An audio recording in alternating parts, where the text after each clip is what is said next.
Alhamdulillahirabbil alamin wassalatu wassalamu ala Rasulillah wa ala alihi wa ashabihi ajma'in, amma ba'd. Bapak-bapak, ibu-ibu, pengurus dan jemaah masjid yang dimuliakan oleh Allah Subhanahu wa taala, kita bersyukur pada pagi hari ini dengan izin dan taufik dari Allah Subhanahu wa taala kita bisa berkumpul atau melaksanakan rangkaian amal soleh di pagi hari ini. Setelah kita melaksanakan salat subuh berjamaah, kita melanjutkan dengan majelis ilmu. Pertama-tama saya harus utarakan bahwa ini sebenarnya materi dari Ustaz Dr. Muhammad Basran Hafizahullah Ta'ala. Beliau yang sedianya mengisi pada pagi hari ini, namun karena beliau punya uzur yang tidak kalah pentingnya juga, maka kami diminta oleh beliau Hafizahullah untuk mengisi di waktu dan tempat ini. Ya, tentu kami pribadi merasa berat, merasa canggung di hadapan bapak-bapak, ibu-ibu, apalagi di sini ada guru-guru kami juga. Namun Rasulullah SAW bersabda, wa idza stansahaka fansahhu. Ya, kalau diminta untuk memberikan nasihat, ya selama memang masih mampu berbagi dan saling belajar, maka itu adalah bagian dari hak atau kewajiban seorang muslim terhadap muslim yang lainnya. Baik, memanfaatkan waktu yang berberkah ini, kami memilih untuk mengangkat tema yang berbunyi pernikahan Nabi Musa alaihissalam. Ya. Tentu pertama bahwa tema ini tetap relevan untuk saya dan kita semua, meskipun nampaknya di sini insya Allah bapak-bapak, ibu-ibu sudah pada menikah semuanya, meskipun mungkin ada juga yang belum. Karena berbicara tentang pernikahan Nabi Musa di dalam Al-Quran itu bukan tentang, istilahnya bukan tentang akad nikah, bukan tentang fikih-fikih dalam membangun rumah tangga dan seterusnya, tapi ada pelajaran yang relevan untuk saya dan kita semua yang diabadikan oleh Allah Subhanahu wa taala di dalam surah ini. Yang kedua, jemaah sekalian, bahwa hal ini nampaknya sangat jarang diketengahkan, sangat jarang dibahas di dalam kehidupan kita, bahkan di dalam majelis-majelis ilmu.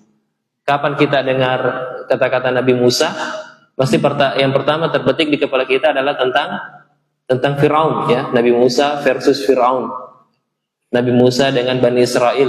Padahal ada satu aspek atau ada satu bagian yang dirincikan oleh Allah Subhanahu wa taala tentang Nabi Musa alaihissalam di dalam Al-Qur'an, namun luput dari banyak pembahasan kita, yaitu tentang bagaimana beliau sampai pada proses yang namanya pernikahan. Dan juga kita ketahui jemaah sekalian, mengapa bagian ini istimewa? Sebab Nabi dan Rasul pada umumnya menikah, ya. Nabi dan Rasul juga pada umumnya menikah, berkeluarga, dan bahkan punya anak keturunan. Tetapi hanya Nabi Musa alaihissalam yang dipilih oleh Allah Subhanahu wa taala untuk diceritakan secara rinci proses pernikahannya. Subhanallah. Hanya Nabi Musa alaihissalam yang dipilih oleh Allah Subhanahu wa taala untuk dirincikan proses pernikahannya, bahkan pasca pernikahannya di dalam Al-Qur'an. Ya, padahal kita mengetahui Al-Qur'an ini sangat selektif, ya. Al-Quran ini sangat ringkas, sangat selektif, tidaklah diangkat di dalamnya kisah-kisah dan detail-detail, kecuali di situ ada pelajaran yang sangat-sangat berharga. Ya, jadi inilah yang mendorong kita untuk perlu membahas bagian ini. Sekali lagi, bukan hanya, meskipun judulnya pernikahan, tapi bukan hanya melulu pelajarannya tentang akad nikah dan semacamnya, tapi banyak insyaallah taala hal-hal yang berharga yang kita bisa pelajari bersama. Kisah ini dimulai dengan, atau saya memulai dengan membaca firman Allah Subhanahu wa taala, wa jaa rajul, a'udzu billahi minasyaitonir rajim, wa jaa rajulun min aqsal madinati yas'a qala ya Musa innal mala'a ya'tamiruna bika liyaqtuluk fakhruj inni laka minan nasihin. Ya. Kita mengetahui jemaah sekalian bahwa Nabi Musa alaihissalam itu tumbuh di dalam kerajaan atau istana Fir'aun. Nabi Musa alaihissalam berasal dari Bani Israel yang kemudian hampir dibunuh ketika masih bayi. Beliau bayi-bayi Bani Israel itu dibasmi atau dibantai oleh Firaun.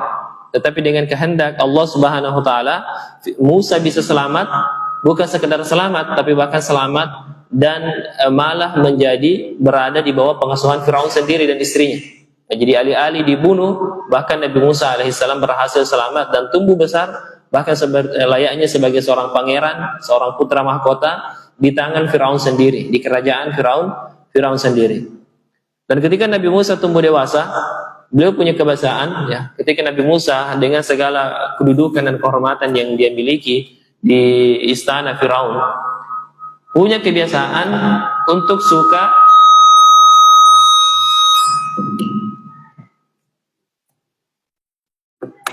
saya tidak bawa HP Ji, tidak ada HP di sini. Punya kebiasaan untuk turun meninjau kondisi masyarakatnya atau meninjau kondisi kaumnya. Ya.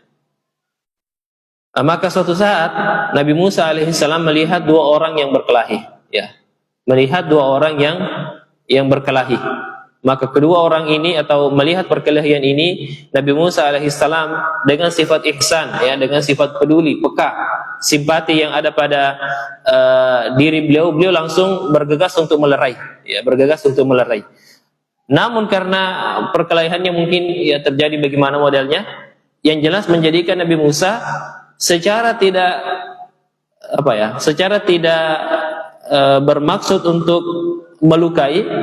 Ternyata Nabi Musa memukul salah seorang dari mereka dan ternyata terbunuh, tewas. Ya.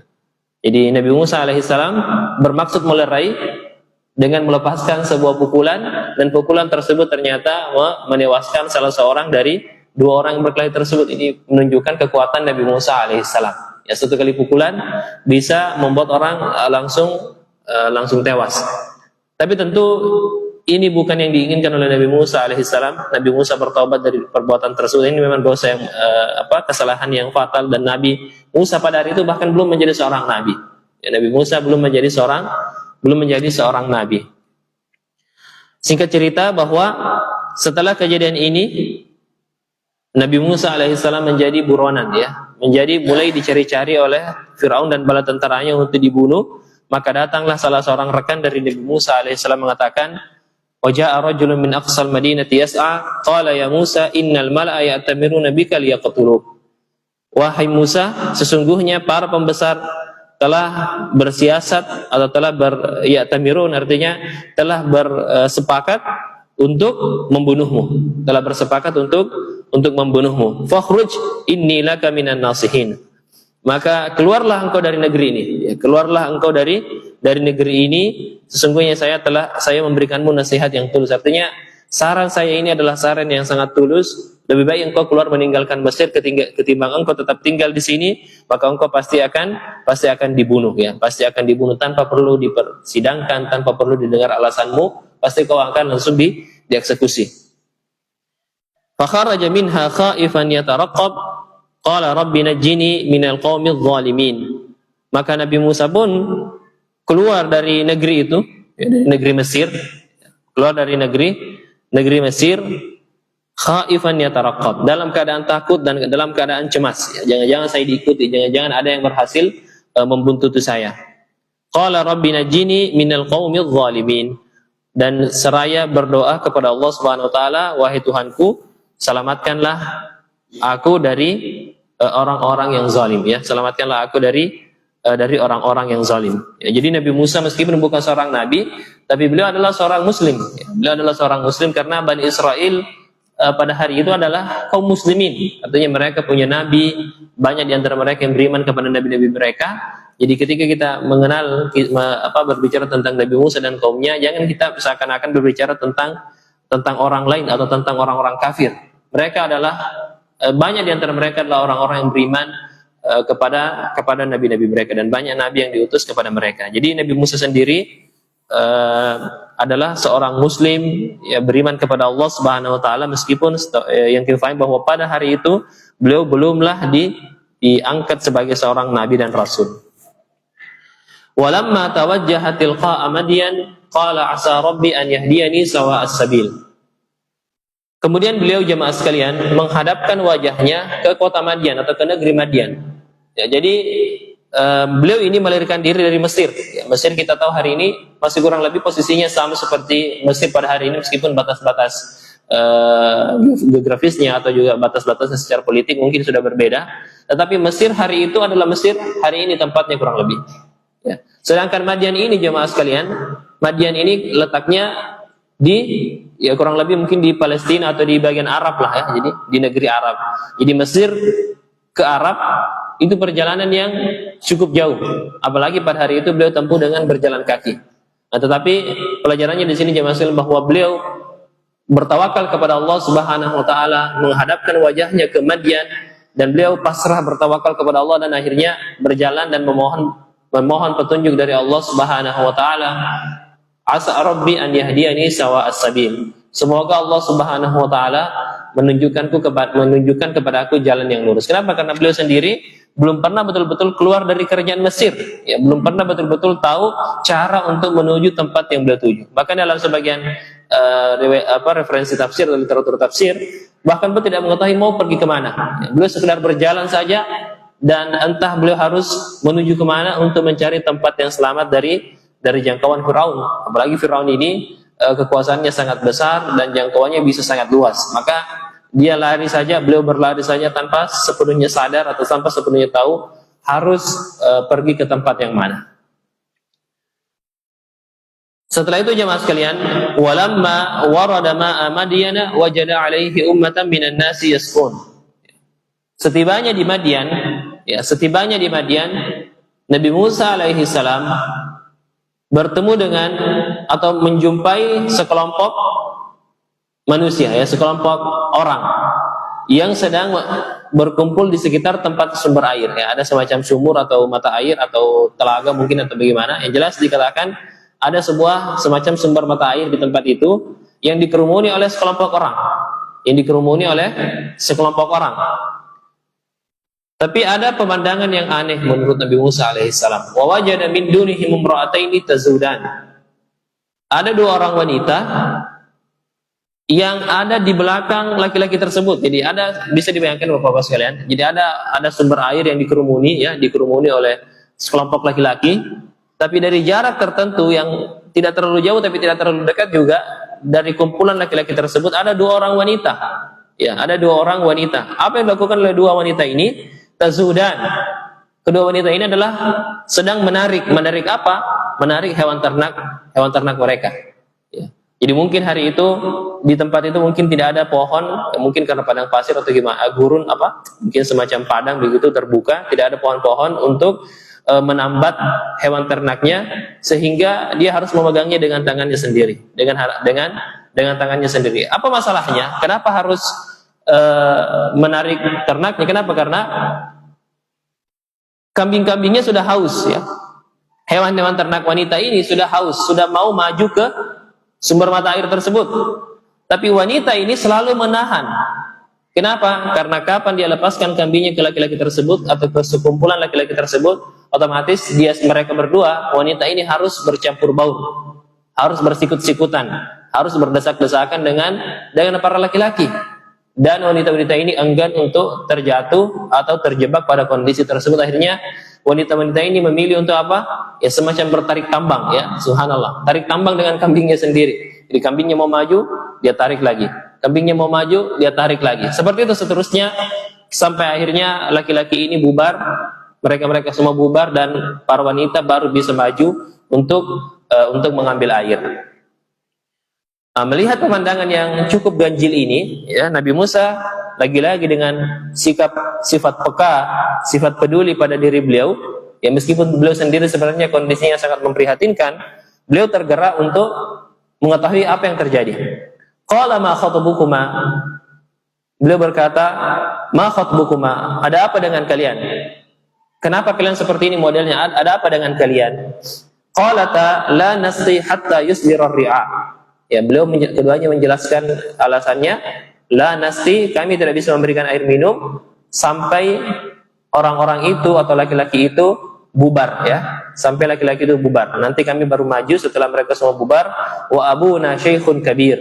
sedangkan bapak kami adalah orang yang sudah tua renta. Artinya kami sudah tidak punya lagi seseorang yang bisa membantu kami atau mengerjakan pekerjaan semacam ini. Nah, jadi kita selesaikan dulu kisahnya, dan kita akan setelah selesai kisahnya baru kita akan kembali untuk mengambil pelajaran-pelajaran yang secara rinci.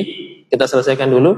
Fasaqalahuma summa tawalla ila dhil, maka Nabi Musa dengan cepat mengambil alih hewan ternak tersebut, meminumkannya ke sumber mata air tersebut, dan langsung mengembalikannya kepada kedua wanita pemilik kambing-kambing atau hewan ternak ini. Summa tawalla ila dhil, kemudian Nabi Musa berpaling meninggalkan mereka dan berdoa, faqala rabbi inni lima anzalta ilayya min khairin faqir. Ya Allah, wahai Tuhanku, sesungguhnya saya sangat fakir, saya sangat butuh terhadap apapun kebaikan yang Kau turunkan kepada aku. Artinya Nabi Musa sudah sangat lapar, sudah sangat keletihan, sudah sangat, ya pokoknya kondisinya sudah sangat memprihatinkan.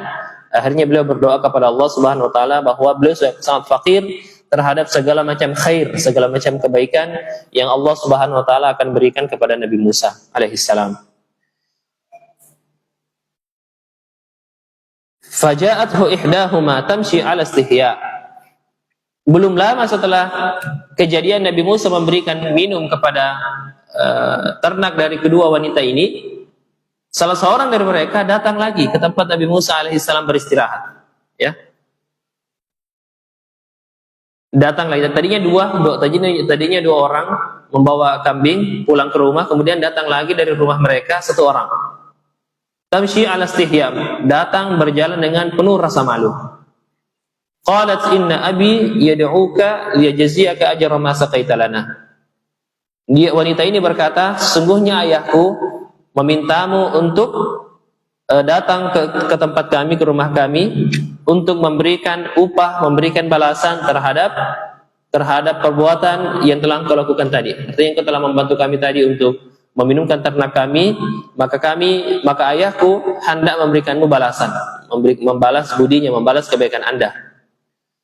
Falamma ja'ahu wa qassa alaihi al-qasas, maka Nabi Musa pun datang kepada orang tua dari wanita ini, dan dia menceritakan asal usul dirinya, kenapa bisa sampai ke tempat itu. Qala la takhaf najauta minal qaumidh zalimin. Maka sang laki-laki ini berkata bahwa tidak usah khawatir, engkau telah selamat, telah terbebas dari orang-orang yang zalim. Artinya sang laki-laki ini memberikan ketenangan kepada Nabi Musa, kepada tamunya itu, bahwa sudah tidak usah khawatir dengan Fir'aun, engkau sudah selamat dari orang-orang yang zalim tersebut. Artinya Fir'aun sudah tidak lagi punya kekuasaan sampai ke tempat ini. Jadi engkau sudah berada di tempat yang aman. Ada yang menyebutkan bahwa laki-laki ini, jemaah sekalian, adalah Nabi Syuaib alaihissalam. Ya, ada juga yang mengatakan bukan Nabi Syuaib alaihissalam. Kami sendiri pribadi lebih cenderung kepada pendapat bahwa ini bukan Nabi Syuaib. Dia adalah laki-laki soleh di negeri Madian, tetapi dia bukan Nabi Syuaib alaihissalam. Nanti kita akan jelaskan kenapa seperti itu. Setelah hal tersebut terjadi, jemaah sekalian, qalat ihdahuma ya abati istajirhu. Salah seorang dari putrinya berkata lagi kepada ayahnya, wahai ayahanda, ya abati istajirhu. Ya. Jadikan dia pegawai kita, jadikan dia pekerja kita. Istajirhu, jadikan dia karyawan. Inna khaira man istajarta al-qawiyul amin. Karena sesungguhnya sebaik-baik orang yang engkau jadikan karyawan, sebagai pekerja, sebagai pegawai untuk bekerja kepada kita, al-qawi al-amin, yaitu orang yang kuat dan orang yang amanah. Maksudnya adalah Musa ini, atau pemuda yang engkau lihat di rumah kita sekarang ini, adalah orang yang sangat layak untuk dijadikan pekerja, ya, mengambil alih tugas mengurus ternak ini, mengurus rumah ini. Kenapa? Karena dia adalah al-qawiyul amin, karena dia adalah orang yang kuat, lagi orang yang amanah. Ya, jadi ini bisa dibayangkan Bapak sekalian, ini Nabi Musa ada di ruang tamu, ya. Kalau kita mau katakan ada ruang tamu pada hari itu, Nabi Musa habis mengobrol dengan tuan rumah sang bapak ini di ruang tamu.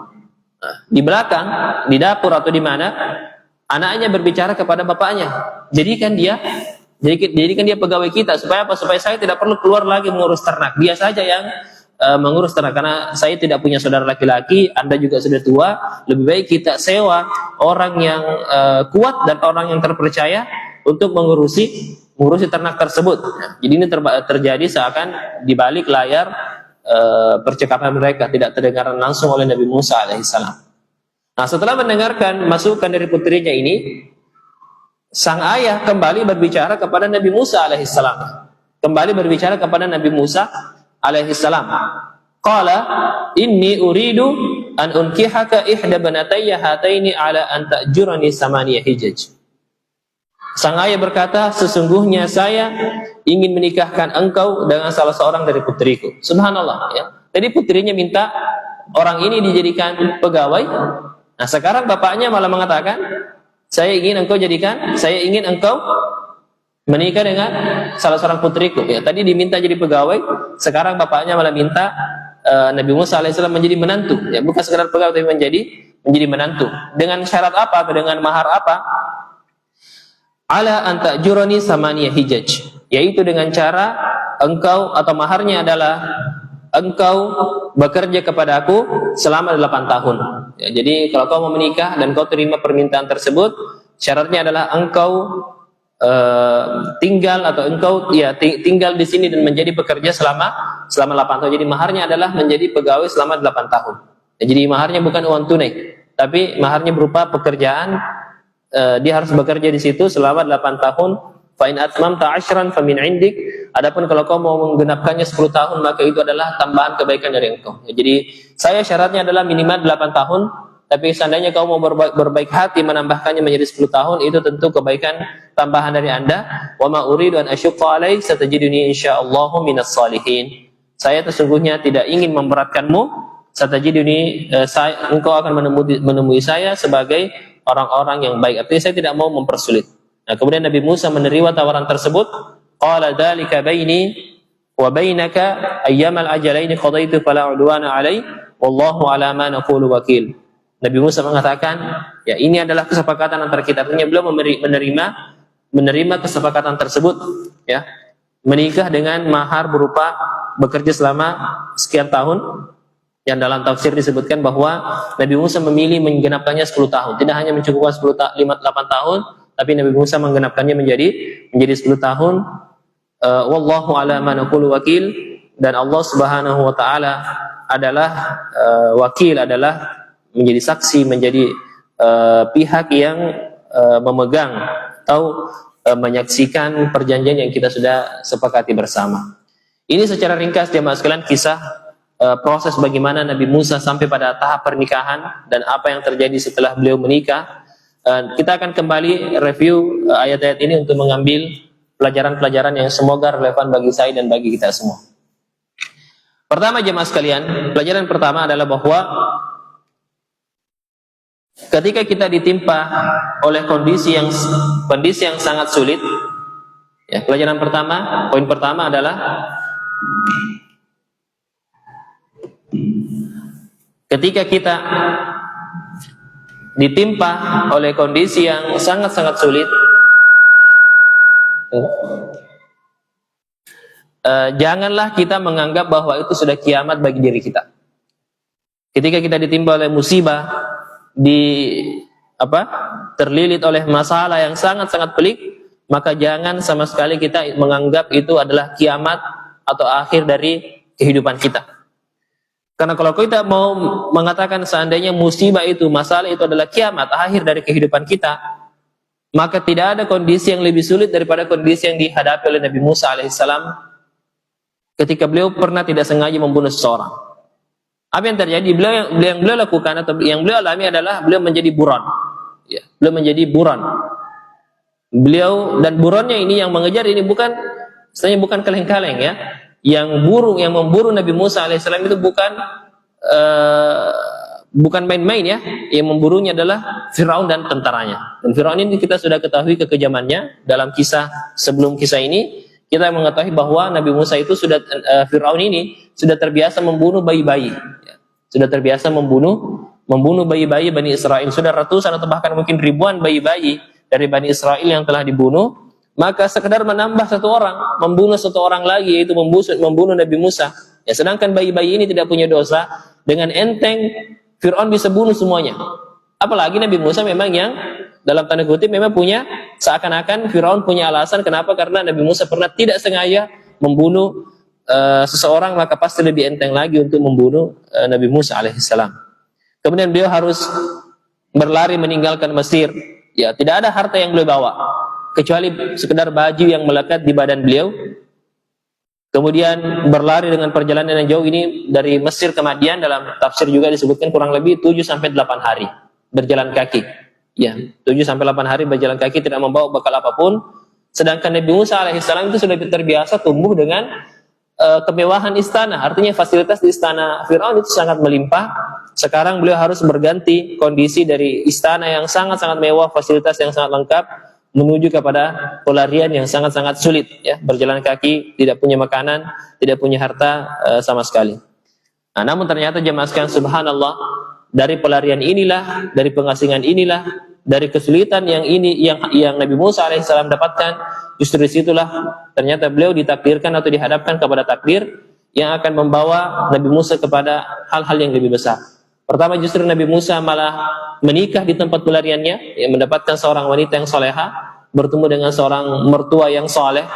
Kemudian juga di perjalanan itulah nanti jemaah sekalian kita ketahui Nabi Musa dijadikan oleh Allah Subhanahu wa taala sebagai seorang nabi dan rasul. Ya, padahal jadi sekali lagi pelajarannya bahwa boleh jadi kita dihadapkan oleh pada musibah yang sangat-sangat besar, yang kita rasa sangat pelik, tapi kita jangan anggap itu sebagai kiamat akhir bagi kita, karena bisa jadi di situ ada kebaikan yang Allah Subhanahu wa taala sedang siapkan, tapi caranya mungkin tidak kita sangka, ya, caranya mungkin tidak kita sangka. Ada di antara kita semua punya masalah, ya. Ada masalah ekonomi, ada masalah kesehatan, ada masalah sosial, masalah keluarga. Kita yakin semua kita punya yang namanya masalah, yang kecil maupun yang besar. Tapi harus kita yakini bahwa boleh jadi, dan memang seperti itulah yang dibuktikan dalam surah ini, bahwa masalah-masalah besar yang kita hadapi tidak menutup kemungkinan di situ ada kebaikan yang sangat besar pula, yang tidak pernah kita duga-duga bahwa kita akan peroleh dengan cara seperti itu. Allah Subhanahu wa taala berfirman dalam surah Al-Baqarah, "Asa an takrahu syai'an wa yaj'alallahu fihi khairan katsira." Atau dalam surah Nisa, boleh jadi engkau membenci sesuatu, tetapi di balik atau di dalam sesuatu itu terdapat kebaikan yang sangat banyak. Begitulah sekali lagi Nabi Musa alaihissalam menghadapi kondisi yang sangat sulit, miskin, buron, takut dan seterusnya. Tapi justru dalam pelarian yang sangat mengerikan tersebut, beliau ditakdirkan oleh Allah menemukan jodohnya, pasangan hidupnya, menemukan keluarga baru yang soleh, dan pada akhirnya diangkat menjadi seorang nabi dan seorang rasul yang sangat mulia di sisi Allah Subhanahu wa taala. Yang kedua jemaah sekalian, ya, pelajaran kedua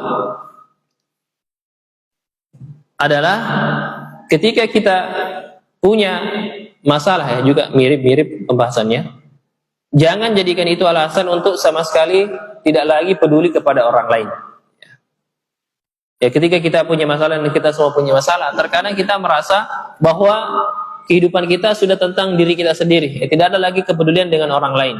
Ini tidak kita lihat pada diri Nabi Musa alaihissalam. Ketika Musa tiba di Madian, ya, dalam keadaan cemas dan takut, bahkan sangat kelaparan pada hari itu, tapi karena melihat pemandangan yang ganjil, itu ada 2 orang wanita yang setengah mati bertarik tambang dengan kambingnya sendiri.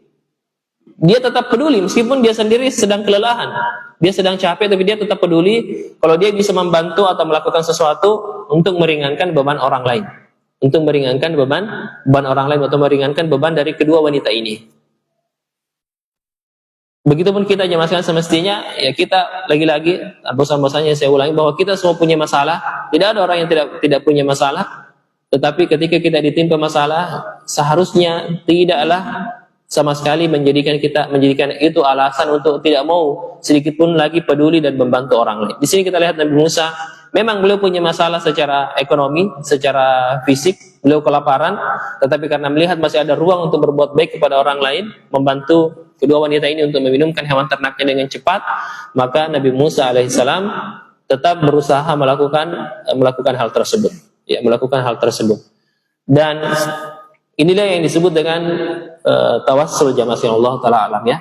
Dia ada dalam agama kita ada yang disebut dengan tawassul, yaitu memohon pertolongan dari Allah Subhanahu wa taala dengan amal soleh, ya dengan amal soleh. Karena setelah ini jemaah sekalian, setelah Nabi Musa membantu kedua wanita ini, Nabi Musa juga tidak langsung meminta upah, tidak meminta upah kepada sang wanita, kepada orang yang dia bantu, tetapi dia malah berdoa kepada Allah Subhanahu wa taala. Jadi setelah Nabi Musa meminumkan hewan ternaknya, beliau langsung berpaling meninggalkan kedua wanita, bukannya meminta upah, malah justru meminta berdoa kepada Allah Subhanahu wa taala setelah menolong kedua wanita tersebut. Nah, jadi beliau berdoa, "Ya Allah, sesungguhnya saya sangat fakir, saya sangat butuh terhadap apapun kebaikan yang Engkau berikan kepada saya." Setelah beliau berdoa, justru Allah mengatakan, "Faja'athu ihdahuma." Langsung datang salah seorang dari kedua wanita tersebut untuk memberikan upah. Jadi Allah meminta upah bukan kepada wanita, sang wanita, bukan kepada orang yang dia tolong, dia meminta upah kepada Allah Subhanahu wa taala, meminta balasan dari Allah. Malah Allah Subhanahu wa taala membalasnya juga melalui wanita tersebut. Ya, Allah mendatangkan wanita tersebut untuk mewakili ayahnya untuk memberikan undangan agar diberikan upah kepada Nabi Musa alaihissalam. Ya, jadi begitupun kita nyamaskan sekali lagi, ketika kita menghadapi masalah, justru jadikanlah masalah itu sebagai motivasi bagi kita untuk mau membantu orang lain, tetap mau beramal, dan jadikanlah amal tersebut sebagai sarana untuk meminta pertolongan dari Allah Subhanahu wa taala. Ini dalam hadis Nabi sallallahu alaihi wasallam, "Wallahu fi 'aunil 'abdi makana fi 'auni akhihi." Atau kama qala sallallahu alaihi wasallam, Allah Subhanahu wa taala akan menolong seseorang hamba selama dia sendiri senantiasa berusaha untuk menolong saudara-saudaranya, ya. Selama dia sendiri berusaha untuk menolong saudara-saudaranya. Ada sebuah kisah yang lain yang kita cukup populer juga jemaah sekalian. Ada 3 orang laki-laki yang terjebak di sebuah gua, ya. Jadi dia masuk semacam berteduh di gua tersebut. Kemudian ketika berteduh, tiba-tiba ada batu besar yang jatuh ke mulut gua tersebut. Ya, tidak bisa mereka keluar lagi. Maka akhirnya 3 orang ini masing-masing mengingat amal soleh yang dia pernah lakukan selama hidupnya, amal soleh terbaik. Ada yang mengingat, ada yang masalah bakti kepada orang tua, ada yang masalah, pokoknya berbuat baik kepada orang lain.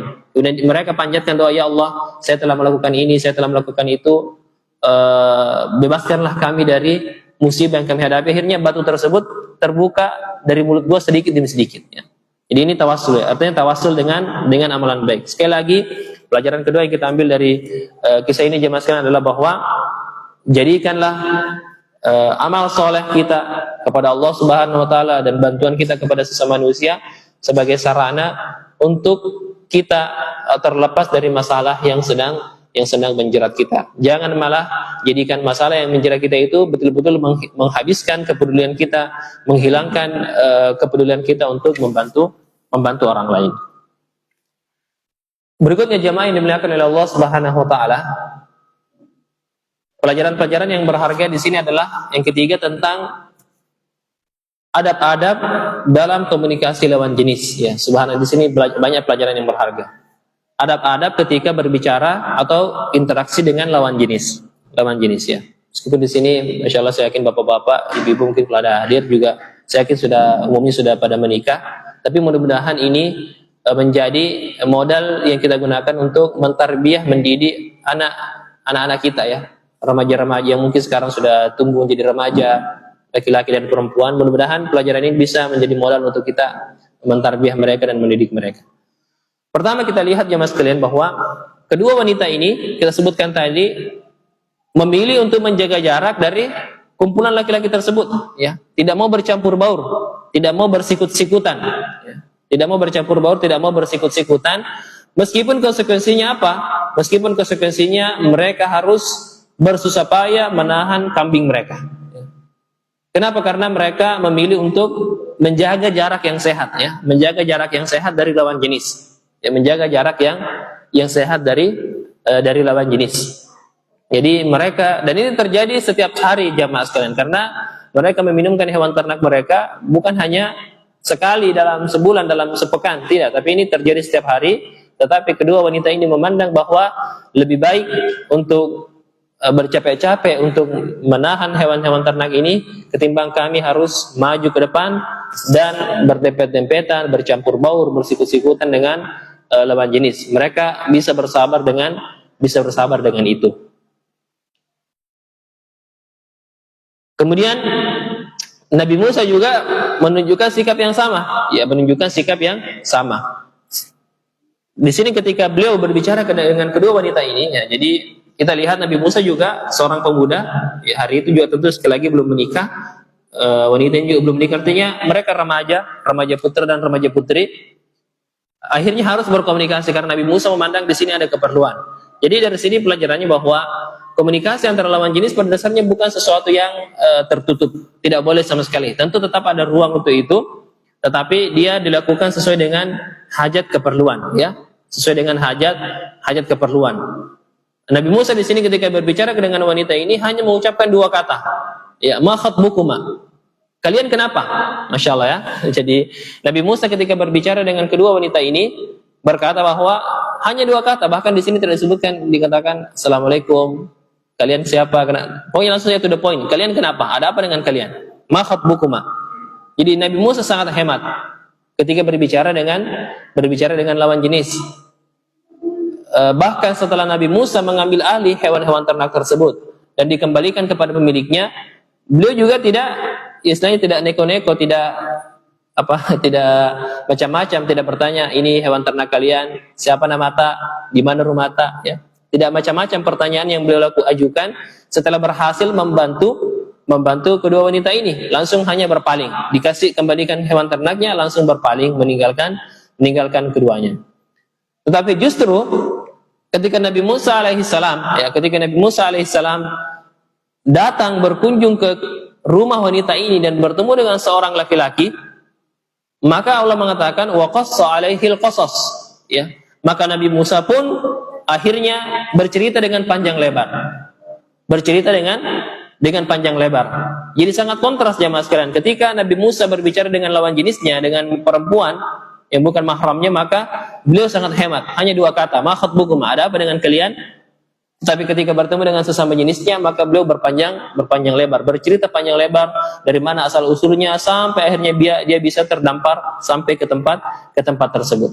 Nah, ini pelajarannya bahwa ketika berbicara dengan sesama jenis, maka silahkan kita sampaikan berbagai hal-hal yang bermanfaat, kita saling bercerita, saling berbagi. Tapi ketika itu berkaitan dengan lawan jenis atau harus berkomunikasi dengan lawan jenis, bukan berarti tidak boleh sama sekali, tentu keliru juga kalau dikatakan tidak boleh sama sekali, tapi upayakanlah sehemat mungkin, karena boleh jadi ada hal-hal yang tidak diinginkan terjadi di antara seorang laki-laki dan perempuan ketika dia terlalu bermudah-mudahan dalam hal berkomunikasi tanpa hal yang diperlukan dengan lawan jenisnya. Nah, maka wanita ini juga ketika ditanya seperti itu juga sangat hemat dalam menjawab. Dia menjelaskan secara to the point. Yang ketiga, jamaah atau yang keempat, terakhir jamaah sekalian, ya, insyaallah taala, hal terakhir atau pelajaran yang kita bisa ambil dari kisah Nabi Musa alaihissalam ini adalah bahwa yang namanya kejujuran, sang wanita ini juga masih berkaitan dengan anak-anak kita nanti, bahwa sang wanita ini adalah cukup berani atau cukup jujur mengungkapkan karakter dari Nabi Musa alaihissalam di hadapan ayahnya. Ini agak sensitif soalnya, tapi tetap perlu kita ketengahkan. Setelah Nabi Musa sampai di rumahnya, sang wanita ini mengatakan, wahai ayahku, ya, laki-laki yang ada di hadapan Anda ini bukan sembarang laki-laki. Karena sang putri ini bukan kali pertama mereka melihat yang namanya laki-laki. Ya, setiap hari mereka ketemu dengan laki-laki. Tapi mereka menilai bahwa laki-laki yang selama ini yang kami temui itu laki-laki yang tidak hormat kepada lawan jenis, ya, tidak peduli kepada yang lemah. Ya, dia lihat kita tersingkir. Ya, laki-laki yang kami temui di tempat mata air itu melihat kami tersingkir, melihat kami kesulitan, mereka tidak ada yang peduli. Ya, tidak ada yang peduli. Mereka hanya mau menang sendiri, tidak peduli dengan wanita, tidak peduli dengan kaum yang lemah. Sedangkan laki-laki yang Anda saksikan ini itu berbeda, ya. Dia peduli dan dia juga sangat kuat dan dia juga punya sifat amanah.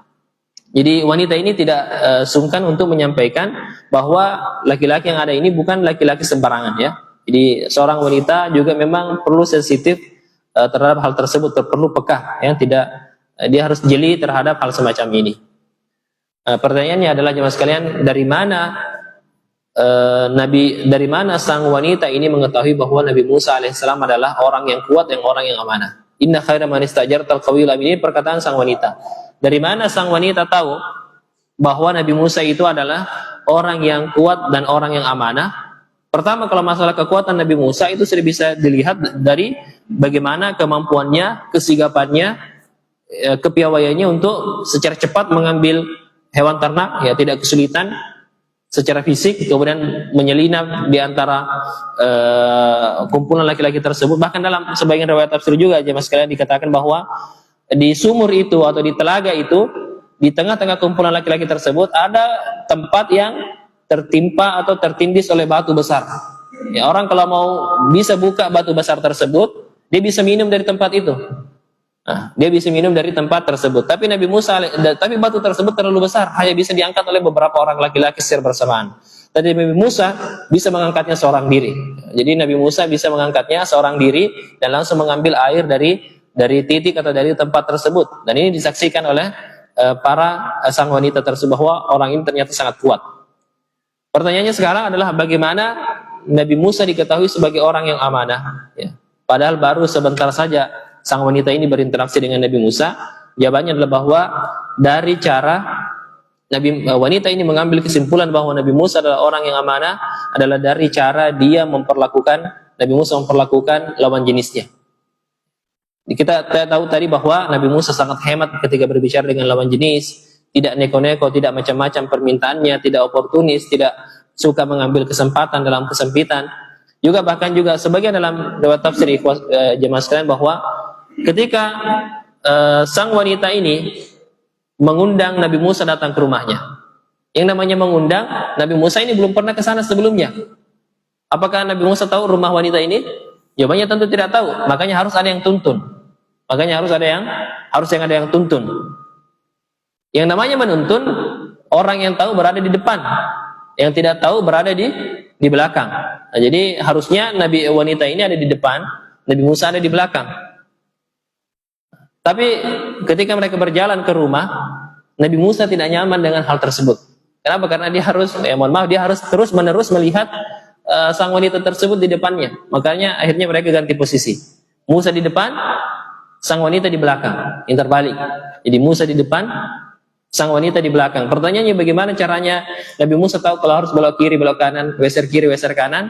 Nah, maka wanita inilah yang melempar batu atau apa ke kanan, artinya belok kanan, melempar batu ke kiri, artinya belok kiri. Kenapa? Karena saking mereka berdua menjaga hal tersebut. Nah, jadi dari model-model seperti inilah sang wanita ini paham bahwa Musa ini adalah orang yang sangat terpercaya, orang yang sangat amanah. Kalau urusan dengan lawan jenis saja dia tidak suka mengambil kesempatan, maka untuk hal-hal yang lain pun dia pasti adalah orang yang lebih menjaga. Mendengarkan penuturan sang putri ini, maka sang ayah juga tidak kalah jelinya, tidak kalah telitinya. Dia memandang bahwa ketimbang sekedar dijadikan sebagai pegawai, lebih baik dia dijadikan sebagai seorang menantu.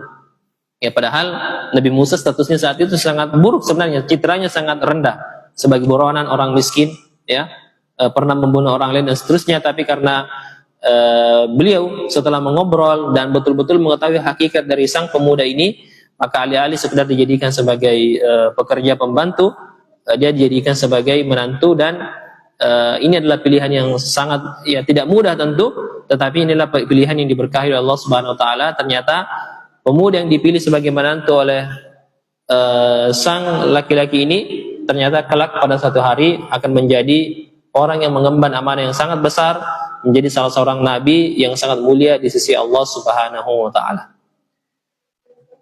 Dan maharnya pada hari itu adalah bukan uang tunai, tetapi Nabi Musa harus bekerja sebagai mahar, yaitu selama 8 tahun. Dan Nabi Musa memilih untuk menggenapkannya menjadi 10 tahun. Ini yang saya bisa sampaikan jemaah sekalian. Mohon maaf kalau ada hal-hal yang kurang berkenan. Lebih dan kurangnya mohon dimaafkan. Ada tanya jawab, Ustaz? Ada deh?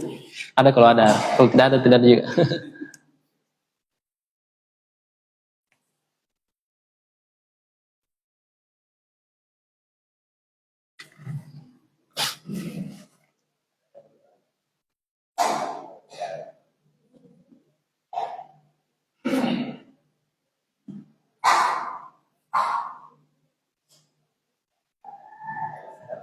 Ya, insyaallah. Alhamdulillah. Kalau begitu kita akhiri. Demikian yang saya bisa sampaikan. Sekali lagi mohon maaf kalau ada hal-hal yang kurang berkenan. Ini yang saya dapat, ini yang kami ketahui dari ayat-ayat ini. Tentu masih banyak pelajaran yang berharga, tapi inilah yang bisa kita sampaikan. Semoga relevan dan bermanfaat bagi saya dan bagi kita semua. Kita akhiri. Subhanakallahumma bihamdik, asyhadu an la ilaha illa anta astaghfiruka wa atubu ilaik. Assalamualaikum warahmatullahi wabarakatuh.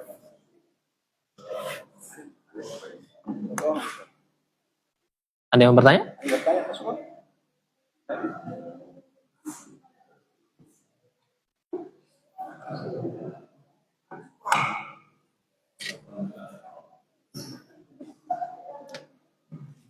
Ada pertanyaan Pak? Ayo.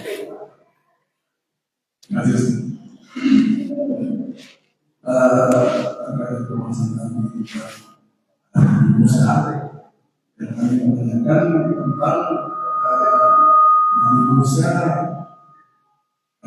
dia berani istirahat seperti seorang pangeran. Ya. Saya kira, tapi dia membunuh, dia mulai orang dan selalu berkumpul dari meninggal dan dia meninggalkan istana.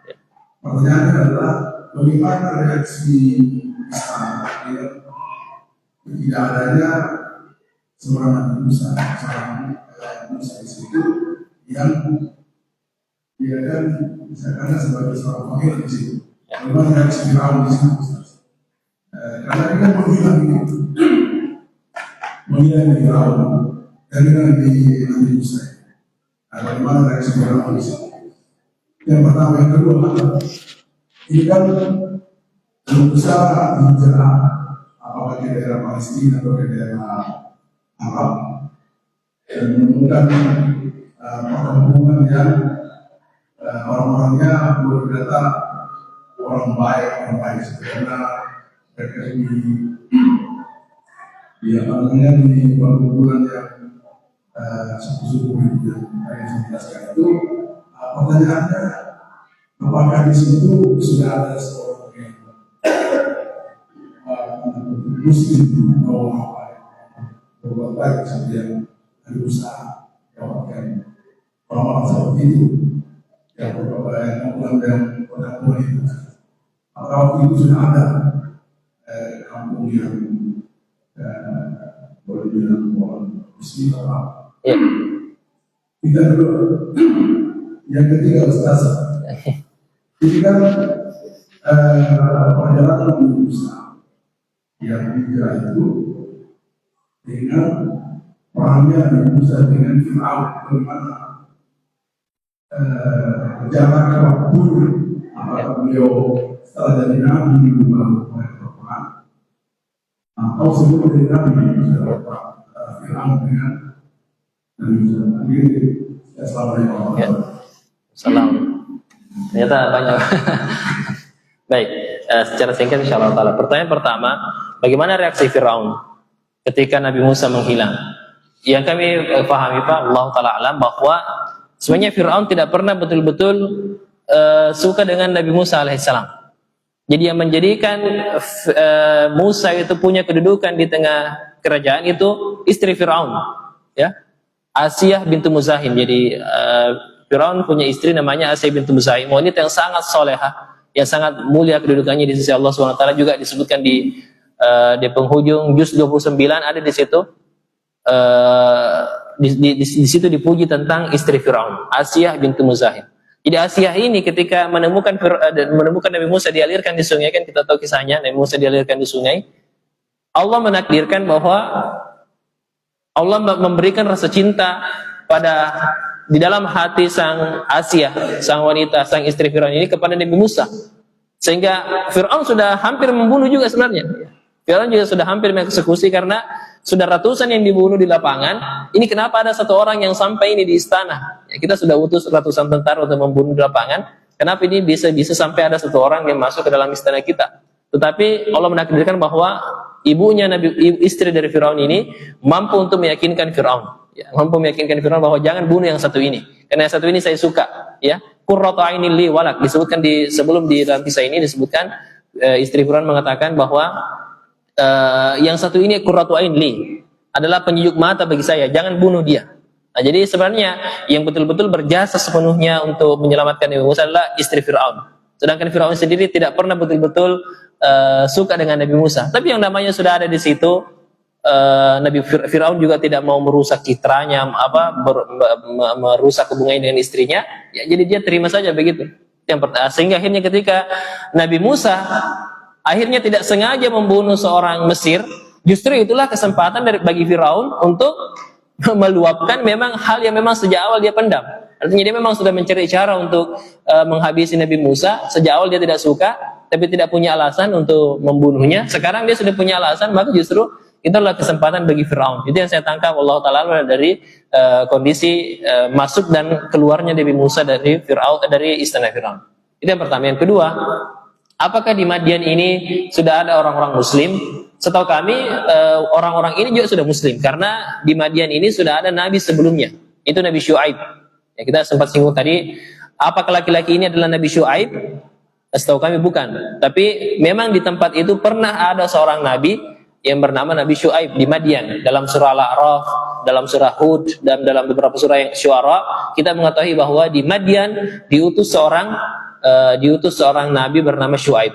Tetapi apakah Syuaib sudah ada di situ pada hari itu? Setahu kami tidak, karena kaumnya Nabi Syuaib itu sudah ditumpas oleh Allah Subhanahu wa taala karena durhaka pada Nabi Syuaib. Bisa jadi orang-orang yang tersisa ini adalah orang-orang yang memang sudah beriman, sudah mukmin, sudah muslim, tetapi sudah tidak ada lagi nabi pada hari itu. Jadi bisa jadi Allah taala alam itu sudah orang-orang muslim itu yang Nabi Musa temui di tempat tersebut. Kemudian yang ketiga, bagaimana dengan pertemuan Firaun dengan Nabi Musa pada kali yang kedua? Itu terjadi setelah kisah ini, Pak. Ini terjadi setelah Nabi Musa menggenapkan 10 tahun bekerja di laki-laki ini, di Madian. Beliau pernah berjalan ke suatu tempat, kemudian disitulah Nabi Musa diajak berbicara oleh Allah Subhanahu wa taala. Ini dilanjutan kisah ini, Nabi Musa melihat api di gunung, ya, melihat sebuah api di gunung, Nabi Musa panjat, keluarganya ada waktu itu bersama beliau. Ya, bersama istrinya ada waktu itu, tapi mengatakan tunggu sebentar, saya melihat api ada api di atas gunung. Beliau panjat, ternyata ketika sampai di api tersebut dia diajak berbicara oleh Allah Subhanahu wa taala, dan disitulah beliau dilantik sebagai seorang nabi dan diberikan misi untuk kembali ke Mesir, ya.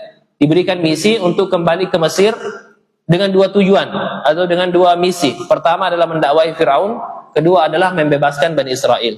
Nah, jadi kan Bani Israel masih ditindas nih, ya, masih ditindas di Mesir. Musa ada di Madian. Nah, ketika ada di Madian atau sekitar Madian, beliau dilantik oleh Nabi, menjadi Nabi oleh Allah Subhanahu Wa Taala, dan diberikan dua misi besar, yaitu kembali ke Mesir dan dakwahilah Firaun dan bebaskan Bani Israel. Jadi disitulah beliau kembali. Setelah 10 tahun menikah di sini, beliau kembali ke situ. Jadi peristiwa konfrontasi antara Nabi Musa dan Firaun, Bani Israel dan tentara Firaun itu terjadi kurang lebih 10 tahun setelah kejadian pernikahan Nabi Musa alaihissalam ini. Allah taala alam. Itu yang saya bisa sampaikan. Saya rasa cukup saja. Assalamualaikum warahmatullahi wabarakatuh.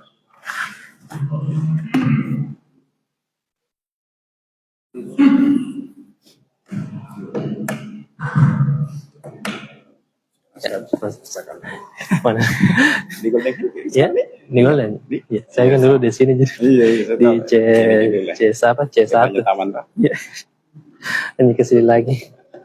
Selesai dulu deh.